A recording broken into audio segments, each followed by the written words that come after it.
yàtọ̀ sí látọ̀dọ̀ tí. ṣe rí aláàánú àti olóòdò ní ọlọ́run wa jẹ́ aláàánú. ṣe rí àwọn èèyàn kan ètí tó àkókò fún orílẹ̀-èdè láti pín ọ̀pọ̀lọpọ̀ àwọn ìjọba nísìnyí bó àjẹ ọlọ́run fẹ́ gba àwọn ẹ̀san kan lórí àwọn kan tí wọ́n ti ṣèbàjẹ́ wọ́n sì jẹ̀yẹ̀ ẹ̀ṣẹ̀ wọn oríṣiríṣi ìjọba lọ́lọ́run sì máa gbèrìdé tí wọ́n máa mú ìjìyà wá ẹlẹ́ẹ̀kejì olúwa bá ti lu àwọn èèyàn yìí ayélujára àwọn tẹ́ dáàpọ̀ yẹn gbọ́dọ̀ pé àpò ara wọn náà ń jà fún mo sọ nínú mẹ́sẹ̀jì ta ìlú lọ pé ọlọ́run máa ń gbé àwọn èèyàn kan dìde ní àkókò ẹni tí Sunday ó ṣe ó ti parí iṣẹ́ tiẹ̀ Sunday Igboho ó ti parí gbogbo tí ó ṣe ìyókù kankan máa ń pariwo tí ó ṣe ìlú ó ṣe yẹn mo sọ nígbà yẹn pé lákòókò yìí kèdí tó àgbẹ̀ kọ́ bá sí orílẹ̀-èdè yìí ní ìsìn kò jẹ́ jẹ́ tá àjà àgbẹ̀gàn lọ ó kùnú. ṣe Sunday Igboho kò sí kankan lára ẹ̀ mọ̀ báyìí. ìjọba ti fẹ́ bọ́ sọ́wọ́ Yorùbá ìjọba ti fẹ́ bọ́ sọ́wọ́ Yorùbá báyìí kò sí kú mọ́. ẹjọ́ bọ́ sọ́wọ́ Yorùbá náà ẹjọ́ bọ́ sọ́wọ́ Yorùbá náà ṣùgbọ́n tó bá wá báyìí ẹ̀ta kankan lọ́gbọ̀n wọ́n mọ̀ kò tí ì tó àwọ̀kọ́ fún un láti wá ṣùgbọ́n nípa gbàgbé àwíjọ́yè àkàn àwọn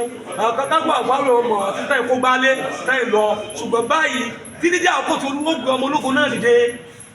tí yọ wà lẹ́gbẹ́ gbogbo ọdún ṣe pé kí yẹn ìrara ni ọ̀nà mẹ́ta náà pín sí àwọn kan ní Yorùbá lẹ́sẹ̀ yẹn olè ní olè ń takó sí aṣọ àlà àwọn èèyàn ọ̀pọ̀lọpọ̀ kan gbogbo àwọn kan wọ́n ń jà lótìtọ́ ṣùgbọ́n wọn ò mọ ìgbékalẹ̀ rẹ̀ wọn ò mọ ìlànà tí Ọlọ́run fi gbé kalẹ̀ àwọn kan wá ń lò wọn àwọn ọ̀dà mìíràn òtítọ́ náà fẹ́ jà òtítọ́ náà mọ̀ pé Yorùbá náà ṣùgbọ́n Yorùbá tẹ̀sán tẹ́gbẹ́ yìí ìbéèrè kan tẹ́ béèrè ni pé ǹjẹ́ ẹ ti lóhùn àmúyẹ tẹ́fẹ́ fi jẹ tẹ́fẹ́ fi Yorùbá nìsan ǹjẹ́ ẹ ti ní gbogbo nǹkan ǹjẹ́ àwọn tẹ́ jẹ́ pé tí Ọlọ́run gbọ́dọ̀ sọ̀rọ̀ ẹ̀yin kan gbọ́dọ̀ sọ̀rọ̀ tó yẹ kójú náà pa sí tẹ́ mọ̀ yín náà lọ pa tí ò ní sófin kí ni sáńdáàdì tẹ́ ẹ fẹ́ tẹ́ ẹ fẹ́ kó wáyé àwọn yẹn tá a lẹ fẹ́ kó darí yín sáwọn tẹ́ fẹ́ sọ lórúkọ tàpá báyìí àbí àwọn ọ̀mọ̀wé tí wọ́n kàwé tí wọ́n lu wọn ò ní ní sèṣì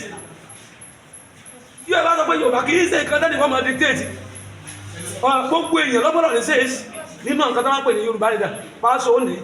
àwọn akẹ́lẹ́kọ̀ òní àwọn onáfà òní ọba aláyé náà àwọn gbogbo wọn náà ní tí wọ́n jókòó gbogbo tó ti ṣe ìràrá ni kò tí ì tú àkókò ọjọ́ wájú yìí máa wá.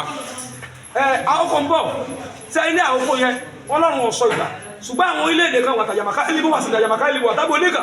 wà yírí wọ àlìkà wà sí ìdàbà lóyìnkù wàtàbí oníkà sí ìdàyàmàká ìlú wà yírí wọ àlìkà wà sí ìdàbà oníkù sẹ́yìn ní àkókò náà sí ìdàbà oníkù wàtàyàmàká ìlú àwọn orílẹ̀-èdè alábìlẹ́gbè sí ìdàyàmàká ìlú wàtàyàmàká ìlú wàtàyàmàká ìlú àwọn kan tí wọn ronú láti yá lọ sí ìdàyàmà wọn yóò yá lọ ká ìlú sí ìdàbà oníkù wàtàyàmàká ìlú ìgbà náà sí ìdàyàmàká ìlú ọ̀pọ̀lọpọ̀ sí ìdàbà wọn kò lè sàmọ́ fi ẹ̀mí wọn kí sí ìdàyàmàká ìlú ṣáájú àkókò náà sí ìdàyàmàká ìlú wàtàyàmàká ìlú ìgbà yẹn látọ̀ mọ̀ pé ẹ ti rí tẹ́lẹ̀ sí pé àkókò yìí tó ó ń gbogbo kan yóò yìí sẹ́pọ̀ fèrè ọmọ ológun náà yóò ti dé.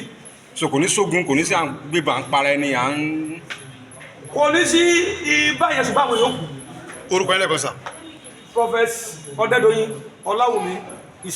tìjọ ìjọ Jésù ọmọ Ọlọ́run fún gbogbo ọkàn Christ for all souls ministry. Thank you sir. tó wà gbogbo àgbáyé.